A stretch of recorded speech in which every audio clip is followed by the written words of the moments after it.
अगर आपके मुर्गों या चूज़ों की आँखों पर, चोंच पर या गर्दन पर दाने निकल रहे हैं, खुश्क ज़ख़म बन रहे हैं या मच्छर बहुत ज़्यादा हैं, तो हो सकता है आपके बर्ड्स में फाउल पॉक्स शुरू हो गया हो।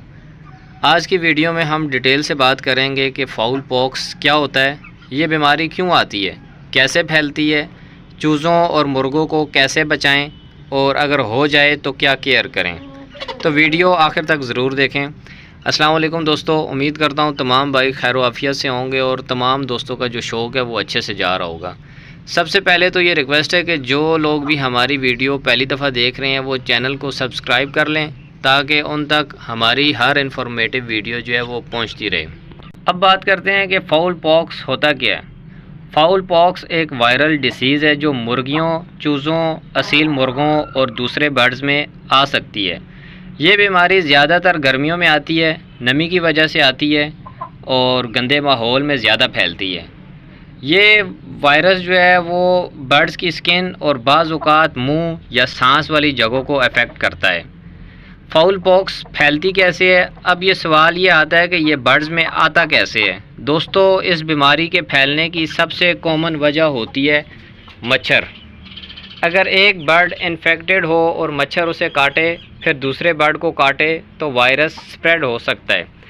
इसके अलावा ज़ख्मी स्किन, लड़ाई के ज़ख़म, गंदा पानी, इन्फेक्टेड बर्ड्स के साथ रहना भी वजह बन सकते हैं।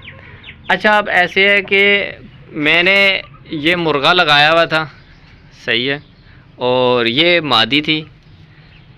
इसका मैंने पेयर लगाया था, इससे मैंने अंडे लिए थे, इससे मैं आगे जो बच्चे थे वो 6 बच्चे थे और ये जो नज़र आ रहे हैं सामने 3 मादियाँ थी इसमें से और 3 जो थे वो नर थे।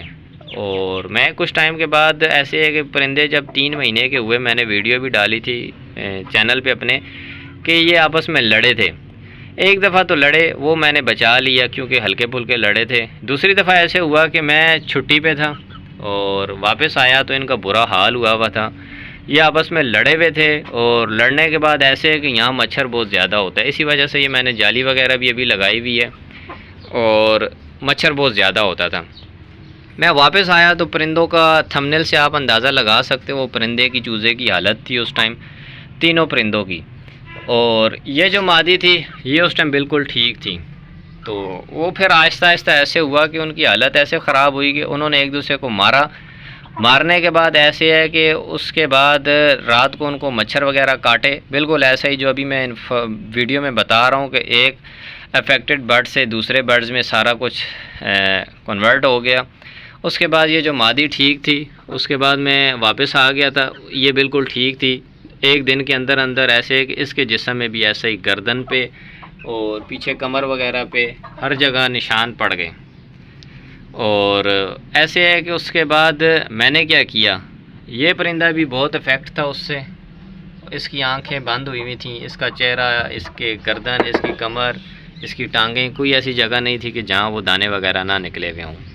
फिर इनको मैंने कैसे रिकवर किया वो आगे चल के बताता हूँ, बट पहले ऐसे है कि फाउल पॉक्स की अलामात के बारे में बात कर लेते हैं। अगर बर्ड में फाउल पॉक्स आ जाए तो अलामात ये हो सकती हैं आँखों के पास दाने, चोंच के इर्द गिर्द खुश्क ज़ख़म, सर और कलगी पर स्कैब्स, कमज़ोरी हो जाती है चूज़ों को, दाना कम कर देते हैं, ग्रोथ बिल्कुल रुक जाती है। कभी कभी बर्ड्स की आंख भी बंद होने लगती है क्योंकि स्वेलिंग आ जाती है। और वाकई इस परिंदे की जो थी, इस चूज़े की आंखें बिल्कुल एक जो थी वो जिस तरफ दाने निकले हुए थे वो बिल्कुल बंद हो गई थी। और बिल्कुल ये जब इनको मैं खुडों में से निकालता था तो ये धूप में खड़े होके धूप सेकने लग जाते थे। अब सबसे इम्पोर्टेंट बात करते हैं, बचाव कैसे करें।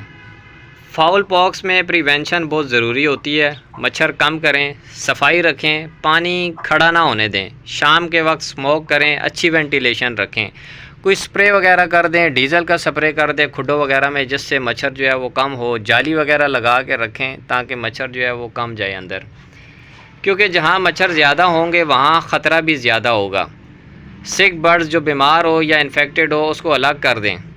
अगर एक बर्ड में अलामात नज़र आएँ तो उसे फ़ौरन अलग करें ताकि बाकी बर्ड्स सेव रह सकें। साफ़ पानी, गर्मियों में पानी जल्दी ख़राब होता है इसलिए रोज़ाना पानी तब्दील करें। बर्तन साफ़ रखें, उसे धोएं रोज़ाना। स्ट्रेस कम करें, गर्मी, ओवर क्राउडिंग और लड़ाई बर्ड्स को वीक करती है। वीक बर्ड्स वायरस जल्दी पकड़ लेते हैं। कुदरती चीज़ें बताऊंगा जिससे आप इनका जो है वो इलाज कर सकते हो। अगर किसी बर्ड को फाउल पॉक्स हो जाए तो क्या केयर करें? दोस्तों याद रखें, ये वायरल डिसीज़ है, इसलिए डायरेक्ट मैजिक इलाज नहीं होता। ज़्यादातर स्पॉटिव केयर की जाती है ताकि बर्ड्स रिकवर कर सके। कुदरती चीज़ें जो होती हैं, लहसुन, पानी में थोड़ा लहसुन इस्तेमाल किया जा सकता है। अब मैंने वो जो पानी रखा हुआ है उसमें लहसुन और अदरक मैंने जो है उसका पाउडर थोड़ा सा डाल दिया था ताकि इनका इम्यून सिस्टम जो होता है वो बेहतर हो जाता है, स्ट्रॉन्ग हो जाता है। लहसुन जो है वो आप काट के उसकी एक कुली जो होती है वो उन दानों पे भी मल सकते हो, उसका पानी भी लगा सकते हो, उससे भी बहुत फ़र्क पड़ता है। सब्ज़ चारा, पालक वगैरह बॉडी स्ट्रेंथ मेंटेन रखने में मदद करता है। साफ़ और ठंडा पानी बहुत ज़रूरी है। साफ़ और खुश्क जगह, बर्ड्स को नमी और गंदगी से दूर रखें। ज़ख्मों पर क्या लगाएं? अगर दाने खुश्क हों, स्कैब्स बन रहे हों तो हल्की सफाई करें, सख्ती से ना छेड़ें। बाज़ लोग आयोडीन या एंटीसेप्टिक लाइटली इस्तेमाल करते हैं, लेकिन रफ़ हैंडलिंग ना करें क्योंकि ज़ख़म मज़ीद ख़राब हो सकते हैं। अब आप अगर यकीन करोगे तो मैं बताता हूँ कि मैंने अपने परिंदे, ये देखें बिल्कुल ठीक है, इसके जिस्म में अब कोई निशान नहीं है, इसका भी चेहरा अब साफ़ सुथरा हो गया। मैंने सिर्फ ऐसे किया कि सरसों का तेल में मैंने हल्दी मिक्स करके इनके ज़ख्मों पे लगाता था दिन में 2 दफ़ा। उसके बाद लहसुन का वाला पानी इनको पिलाता था, पालक वगैरह, सब्ज़ चारा वगैरह, और इसके साथ ऐसे कि लहसुन काट के इनके ज़ख्मों पे भी लगाता था। इस मादी का जिस्म ऐसे है कि कमर सारी भरी हुई थी दानों से, अल्हम्दुलिल्लाह साफ़ सुथरी हो गई है, बाल वगैरह निकल रहे हैं, और बस यही चीज़ें हैं थोड़ी सी। और मैं कुदरती चीज़ों पे ऐसे है कि ज़्यादा इन्हिसार करता हूँ। ये गोलियाँ वगैरह, टैबलेट वगैरह, इंजेक्शन वगैरह मैं नहीं देता अपने परिंदों को। तो दोस्तों फाउल पॉक्स एक कॉमन बीमारी है, लेकिन अगर सफाई, मच्छरों को कंट्रोल रखा जाए, अच्छा पानी और अर्ली केयर रखी जाए तो काफ़ी बर्ड्स रिकवर भी कर लेते हैं। अगर आपके बर्ड्स में भी ऐसी अलामात आई हैं तो कमेंट करके ज़रूर बताएं। वीडियो पसंद आए तो लाइक करें और चैनल को सब्सक्राइब करें।